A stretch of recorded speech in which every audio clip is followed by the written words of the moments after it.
प्यारे दोस्तों, तिजारत अल्लाह के रसूल सल्लल्लाहु अलैहि वसल्लम के नज़दीक एक महबूब अमल है। अल्लाह के रसूल सल्लल्लाहु अलैहि वसल्लम ने खुद भी तिजारत किया और पसंद भी फरमाया और कहा कि इसमें अल्लाह की बरकतें नाज़िल होती हैं। लेकिन कौन सी तिजारत में अल्लाह की बरकतें नाज़िल होती है और कौन सी तिजारत को रसूलुल्लाह सल्लल्लाहु अलैहि वसल्लम ने पसंद फरमाया, मैं आपको बताता चलूँ। वो तिजारत जिसमें बददियानत ना हो, उस तिजारत को रसूलुल्लाह सल्लल्लाहु अलैहि वसल्लम ने पसंद फरमाया। उस तिजारत को अकाली सलात तस्लीम ने पसंद फरमाया जिस तिजारत में झूठ और दगाबाजी ना हो। हज़रत अबू सईद रज़ी अल्लाह ताला अन्हु ने कहा कि रसूलुल्लाह सल्लल्लाहु अलैहि वसल्लम ने इरशाद फरमाया, बहुत ज़्यादा ईमानदार ताजिर का हश्र जो है नबियों के साथ, सिद्दीकीन के साथ और शुहदा के साथ होगा। सुभान अल्लाह। किस ताजिर की?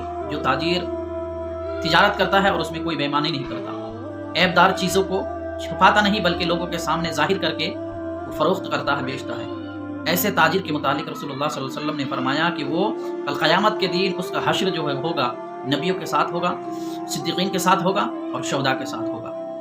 अगर आप कोई तिजारत कर रहे हैं और उसमें कोई ऐबदार चीज़ है तो आप उसे छुपाएं नहीं बल्कि लोगों में जाहिर कर दें, और झूठ बोलकर आप तिजारत ना करें।